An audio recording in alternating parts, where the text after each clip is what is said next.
Welcome, everyone, to the NBA Triple-Double Show. I'm pleased to tell you that if you were watching this show, the last two shows on Friday of last week and Monday of this week, you went a 6-0 against the spread like my co-host Ronald and I did.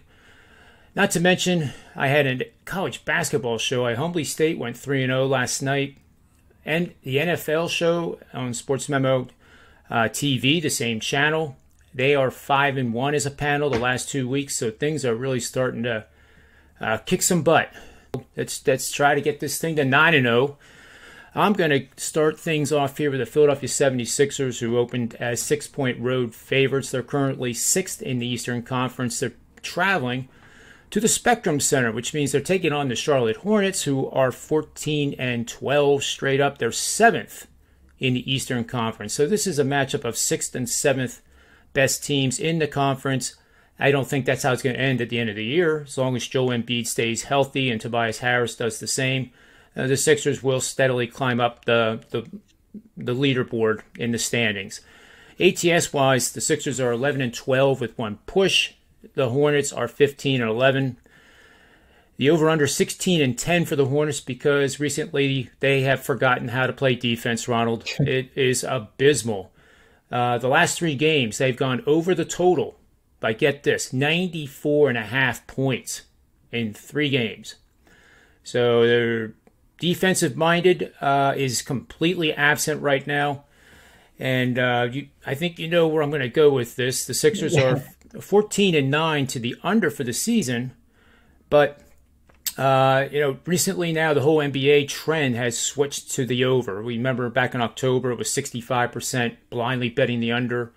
November was around 59% to the under. Now we're in December, and there's a lot more overs taking place.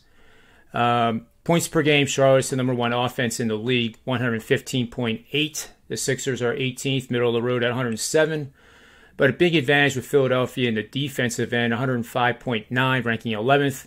And you guessed it, Ronald, Charlotte is also the worst defense in the league at 116.3. Never good when you're the number 1 offense and your defense allows even more points than your offense does. Taking the over. So the line here over the past 5 seasons, it's a situational betting system, has earned a 38-10-2 record for 79% winning bets over the last 5 seasons. You're going to bet over the total in games with a total of at least 210 points, with the matchup involving one of the teams sporting a win percentage between 45 and 50%, 55% on the season, and with that team having gone over the total by 12 or more points in each of their last 3 games. As I mentioned earlier, Charlotte's gone over by 94.5 points in the last 3 games, so they more than qualify for that one. Charlotte's also on a 6-game over streak, allowing a horrid shooting percentage of 49% and higher over that stretch, including one game where they allowed 59%. They're now matched up against one of the most efficient offenses in the league in terms of effective field goal percentage and true shooting percentage in the 76ers. I say take the over in this game, and I wouldn't wait because I don't think there's anywhere this number goes but higher. And currently at 216.5, I like it all the way up to 219.5. What do you think of that bet, Ronald? Yeah, I like it. I know the Hornets have been an over team lately, so I agree with that. But for me, I'm looking at the side here. These two teams just faced each other a couple days ago. The Sixers ended up winning in a high-scoring overtime game by 3 points. And the Hornets, they actually put up a big fight without a bunch of their key players. Plumlee, Ish Smith, Rozier, McDaniels, and LaMelo, they're going to be out again today. And, the Sixers, they have won 2 in a row. I think it's like their first win streak since Embiid came back. But technically this is going to be their 4th game on the road, even though they're playing back-to-back in Charlotte. Then they head home to face the Jazz and the Warriors. The Jazz tomorrow and the Warriors on Saturday. And I just have a feeling the Sixers are going to kind of be looking ahead to those 2 key matchups. And I think the shorthanded Hornets are going to stick around. And the Sixers probably just do enough just to win it. I would probably wait to hear if Maxey is going to be active today or not, because I know he's a game time decision right now. But I probably would be making a bet on the Hornets here. If Maxey does play, we can get a better number later. So I think I would wait till Maxey's status is clear, then make a bet on the Hornets tonight. And that's a good point about Maxi because he is a non-COVID illness, which could be anything from a cold to the flu. So that is something really to pay attention to as we get closer to game time for sure. Good stuff, Ronald. Let's move on to the Dallas Mavericks game. And boy, oh boy, that game last night seemed to be in the bag. And it's so typical of the NBA in recent years. It truly is not over till it's over. And they puked a double-digit lead. And now I think I thought they would be a team on a bounce-back mode here. Going up against the Memphis Grizzlies, but they are on the road here. Memphis opened as a 3.5, 4-point favorite is what I'm seeing here on the wagertalk.com odds page. And the total is opened at 215. There's a couple 214s. Heritage is at 214. Where do you see the betting opportunity in this matchup? Well, I'm looking at the side here again on this game, and the Mavs, they're on a 3-game losing streak after losing to the Nets last night. It was a really good game. They had the lead majority of the game and kind of gave it up at the end. I was on the Nets, so that I benefited from that. But despite Porzingis and Luka coming back, they still got the loss. And they both looked pretty solid yesterday, and I think they needed to get that game out of the way, because sometimes it takes a game or two to get the team chemistry back to where it was prior to a couple key guys missing, Brunson's back on the bench and things like that. So it takes some time to get used to. And the Grizzlies, on the other hand, they're on a roll. They won 5 straight games, even some big wins without Morant in the lineup. But with that said, I think this is a Mavs spot here. I think the Grizzlies run stops today.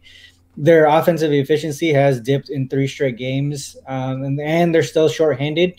And this is the front end of back-to-back games. They see the Lakers tomorrow.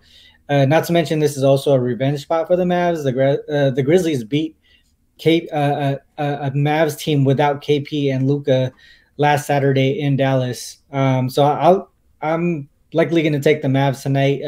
There's a possibility that they win outright, and I have also a strong lean on the under here as well. Yeah, I agree, and I think another point, being shorthanded with Memphis, their last game, all 5 starters played at least 31 minutes, and that is somewhat unusual. They all 5 had double digits, but they were also in the game for 31 or more minutes, and that continues. That's going to take its toll over time for sure. That's too many playing minutes and not enough bench, in my opinion. So I think that definitely supports your play in Dallas, and I too would not be surprised to see Dallas put up a big effort. Doncic is their guy, and sometimes he can't do it alone, and many times it does feel like he's out there on his own. Good stuff. So the last game we're looking at here in our triple-double show for Wednesday, December the 8th, starts at the Staples Center, 10:30 p.m. Eastern Standard Time. The Celtics are taking on the Clippers, kind of like a back-to-back. They got woken up a little slap in the face by the Lakers last night, but the Lakers were, having team meetings and stuff, and there was talk about the potential dismissal of their head coach Vogel, which I kind of find puzzling. But LeBron came and owned up to a lot of the problems they're having, which was good to see. And the team responded with a big win over the Celtics. Now, Boston has to come right back to the same arena and play the Clippers. Clippers are 13-12, the same as the Celtics. 11-14 against the number of the Clippers. The opposite are the Celtics, 14-11. The line opened with the Clippers -4. The total's 212. Where do you find the betting opportunity in this matchup? Yeah, this one is pretty tough. I think a lot depends on Jaylen Brown's status tonight. He's been out for 3 games, and the Celtics defense in those 3 games is dead last in defensive rating. During that same time frame, the Clippers are fourth in defensive rating. And when it comes to the offensive side of the ball, the Celtics are second in offensive rating, and the Clippers are 18th in offensive rating during that same 3-game time frame. I like to mix it up and look at recent sort of games to see how they're doing currently versus how they've done previously, especially when there's injuries out. And you can kind of tell that Jaylen Brown's status of being out in those games really affect how they play. Another thing to mention is the Celtics just played, the Lakers last night, like you said. And this is technically considered back-to-back road games, but obviously they didn't travel, so it shouldn't hit them too hard. But with that said, this is how I would probably bet this game. I would wait to see if Brown plays or not, and if he does play, I probably would take the under. I think their defense is far better when he's in the lineup than when he's out of it. And if he doesn't play, I would take the Clippers against the spread. I think their defense, is just slightly better, and they just played the Lakers yesterday, so I think the Clippers have that rest advantage there. Without Brown, the Celtics rely too heavily. Without Brown, the Celtics rely too heavily on Jason Tatum, and the Clippers D, I think, is just too good to be beaten by sort of like a one-man team.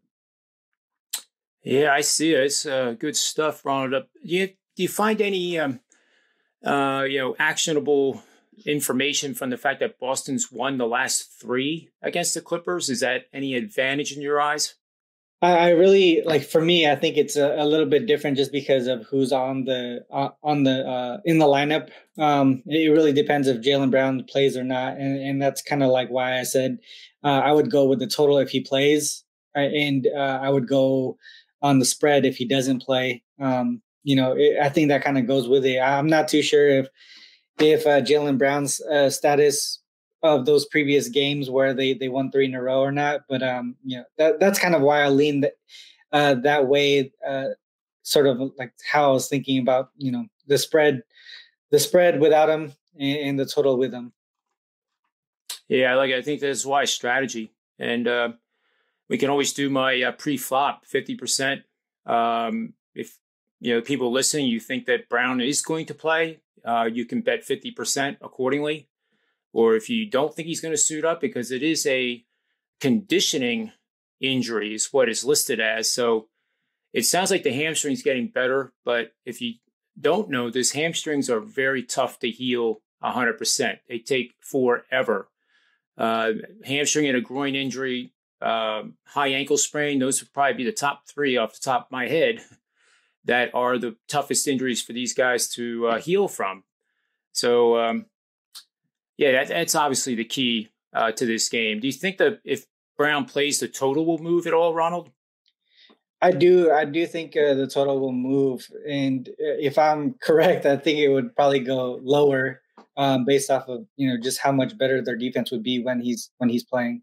But yeah, I'm not too sure because there's that balance, right, where he brings he brings offense. Obviously, him and Tatum are the 1-2 punch for them.